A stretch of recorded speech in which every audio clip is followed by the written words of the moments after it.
Minnesota is no stranger to debates around cannabis regulation, but a new lawsuit is challenging the state's current approach.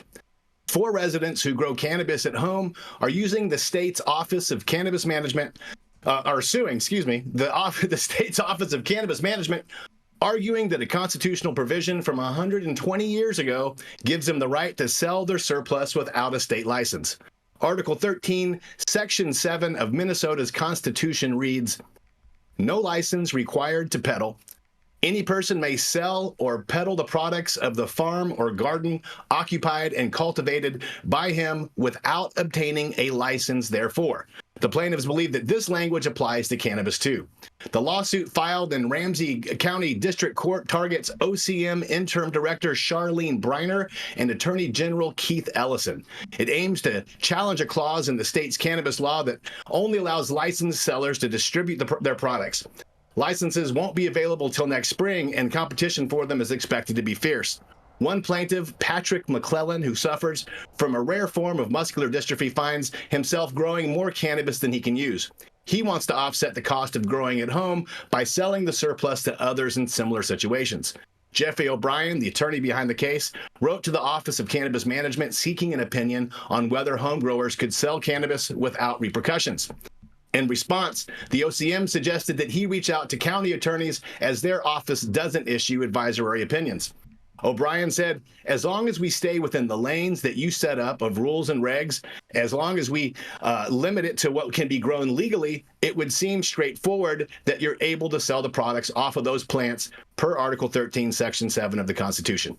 The suit is asking for clarity. Are home growers allowed to sell their products, or will the state continue to enforce its current rules? O'Brien emphasizes that his clients don't aim to flood the market, but to sell within the current legal growing limits. Now, the implications of this case could be far-reaching, affecting the entire structure of cannabis regulation in the state of Minnesota. As Oliver Steinberg, founder of the grassroots Legalized Cannabis Party, once wrote, "Starting with the premise that cannabis is a plant, not a crime, we envision a peaceful community where growing a little hemp to smoke, share, or sell at a farmer's market is no more unusual than growing rutabagas or zinnias." But others, like State Representative Zach Stevenson, are skeptical. He believes the state has a strong interest in regulation. I bet he does. "This isn't carrots or pumpkins. This is an intoxicating substance," he said. Now, the legal history of the issue is a mixed bag. In the 1996 State versus Wright case, courts ruled that because marijuana was illegal at that time, farmers didn't have the constitutional right to sell it without a license. However, in other cases involving legal farm products, the courts upheld the right to sell under Article 13 while still allowing health and safety regulations. Minnesota's constitution remains a peculiar battleground for cannabis advocates, especially those hoping to clear the way for some small-scale growers, and whether this lawsuit will tip the scales remains to be seen. For me, I think it's sad that this multi-use plant is treated like a dangerous narcotic, almost equally absurd that it has to be regulated so heavily. There are plenty of legal intoxicating herbs like kratom, areca nut, wild lettuce, coffee, and even nutmeg, if you don't mind a little explosive diarrhea. My point is, if cannabis hadn't threatened industries like paper, plastics, buildings, and of course big pharma, and hadn't been vilified by the U.S. government and around the world, it would be recognized for what it's always been, a versatile powerhouse nutraceutical that should be available directly from farmers and farmers markets. I'm Stone Slade reporting for the High at 9 News. This is a great little story, Stone Slade. It's a good one. Let's go Minnesota. Yeah. What do you think about this one, Rochelle? Yeah, exactly. People have been talking about this provision in the Constitution for a while now in the community, claiming that it makes the argument that, yeah, home growers can sell.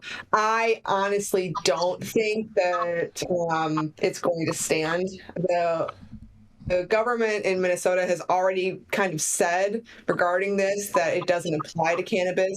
If you look at the cannabis law in Minnesota, it explicitly states that you can gift cannabis, but you cannot sell it or have any sort of trade. You can simply just gift the 2 ounces and grow your 8 plants. So I really don't see this going through. I respect what they're trying to do with this lawsuit and set a precedent, but ultimately I think they're going to fail.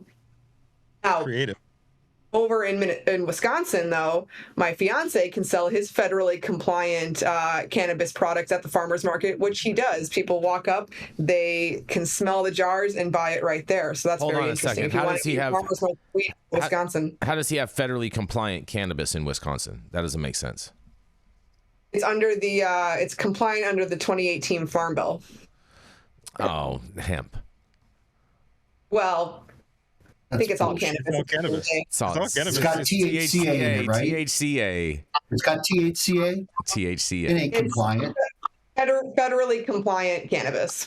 Federally compliant. I like how I like how you worded that. That's a very professional journalism tactic right there, Michelle. The words. I like that. Yeah, because you definitely use that. If it's got THCA in it, it's cannabis. It's not. There's no loophole. There's no bullshit. There's tons THCA. of loopholes, bro. That's There's bullshit. That loophole is big enough to be a black hole. Oh, it's so big. No, it's just. So let me ask a question about this THCA cannabis. Yeah. So when the growers are, because they have to come in under 0.3% THC. So do that's they by harvest... weight, though. That's by weight, too. That's by weight, by bulk weight. Okay. So do they harvest early to make sure that none of the THCA or very little of the THCA decarboxylates on the plant? They're not doing decarboxylation. They're claiming that THCA is outside the regulatory auspices I understand. of the Controlled Dangerous Substance Act. I understand. But as the plant grows, it naturally will produce mostly THCA, and then some of it on the vine, on the stem, will convert to THC. A small percentage will convert to THC. And so do they try to control for that as they're growing so that they meet regulatory standards, meet the standards of hemp? I mean, I would say, yeah, but I think that's like one of those growing hacks that all the farmers use. You know what I'm saying, Dr. T? But I don't see. Yeah, I have heard of. I have heard of things. I have heard of them THCA doing will things naturally like that. decarboxylate with time, right? Yep. So given a fair amount of time, But that's if you like take 3 months. THCA flower today and you look at it a year from now, it'll be mostly decarboxylated, just especially if you're not taking any careful, considerations over its storage. So what you're saying, so then in essence, what you're saying, Dr. Mark, is that the Farm Bill actually protects us from old weed by making sure that it hasn't decarboxylated yet, right? Itself. No, so man. It's fresher. I tell you what, it doesn't say so in the Farm Bill, but it says in the Code of Federal Regulations that you have to decarboxylate. And if you decarboxylate his weed, you're going to find out it ain't federally compliant at all. It's high THC herb. The high THCA weed is weed. We know this. Cannabis. We know this. We know this. In his defense, I do want to say that he works very, very hard to remain compliant, including making sure that his crop does not test hot. And a lot of the vast majority of cannabis on the market in Wisconsin is high CBD. So I just want to make that very, very clear.